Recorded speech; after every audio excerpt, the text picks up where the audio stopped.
Starting from this visual render here, I must say it's quite difficult to manage your clients, and it's also much more difficult to manage their expectations. And so without wasting much of your time, let's jump right into the tips and tricks of managing your clients' expectations. Tip number one I have for you is showing them the end results. It's much more difficult to buy something which we've not seen, and that's why most people prefer to rather go to the markets than buy things online.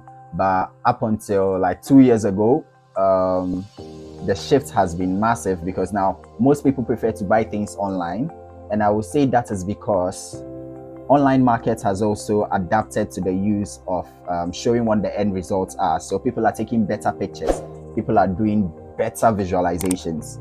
So 3D visualization is one way you can show your clients the end results, and I can speak for interior designers, architects, and real estate developers because they mostly use this tool to market their projects and market their designs.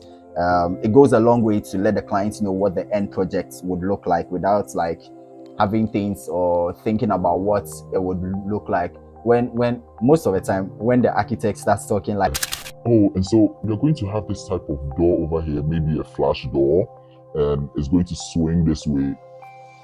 trust me, the clients, it's not all the clients that understands that language, or the interior designer is going to be like, oh, so we are going to have a mosaic tile finish for the bathroom. It's going to have this turquoise green color, and the person already doesn't know what turquoise green is. They're not talking about mosaic. What is all that? It doesn't make sense to them, honestly. And so for interior designers, architects, they rather prefer to use 3D visualization and show the clients what the project is going to look like at the end. And so it's not going to come off like, oh, when you finish the project and then the person is like, oh, I thought this was going to look like this, it's going to, this is not really my thing, it's not my taste. Hey, it will mean you will be in tears. You will just be in tears. But yeah, showing them the end results does help to manage your expectation. So try that. Tip number 2. So scope of works. Now, I must say, every creative should be able to define the scope of works with their clients. Now, if you don't do this, in my few years of experience, I've done projects that, I won't lie, I've done projects that have not defined the scope of works, and I suffered. Let's just say I suffered dearly for it, like dearly, because like every single time you jump on a call with the clients, then they make some change and add something and make this and do this and and it's not like they're going to pay for that extra work. They won't because you didn't already define the path. So is there a path to follow? No, there's no path to follow. So yeah, always define the scope of work with your clients. It helps. It really does help. Everybody is going to be on the same page once that scope of works has been defined. And so nobody is expecting some A where there's no supposed to be A, or expecting something crazy, or expecting a furniture where there's no supposed to be a furniture, or expecting a different kind of wall paint or wall finish. Hey, you don't want that in your life, because you'll be stressed out in the project. Honestly, you will just be stressed out. So yeah, always define the scope of works with your clients. Tip number 3, working hours. See, I understand. You love what you do. Nobody is going to doubt that. But here's the thing.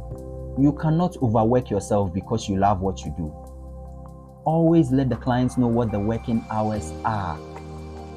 Don't be like, oh, it's normal, I burned the midnight candle to do this project. Hey, for the short time, yes, it's something you can do, but over a long period of time, you are not helping yourself. You are causing damage to your health, honestly. So yeah, always define the working hours and let the clients know that, oh, within this time and this time I'm available, within this time I'm not available. So if you try reaching out to me at that time, I won't be available. Define your working hours. Don't kill yourself. Tip number 4, be transparent. I've spoken to a lot of creatives, I've spoken to a lot of architects and interior designers. I've realized that, yeah, sometimes it's good to be transparent, sometimes it's not good to be transparent. But I wouldn't say don't be I would always say be transparent, because you need to let the clients know that, oh, if something is not going on well at your side, if it's not manageable, you let the client know that, oh, I'm having issues with this, this, and this. You need to understand that being transparent is everything. If a client can trust you, even if you're not involved in a particular project that they are on, they would want to bring you on because they know that when I'm working with this person is always truthful to me. He's always transparent. He's not being dodgy. He doesn't dodge my calls. He replies to my messages when he sees them.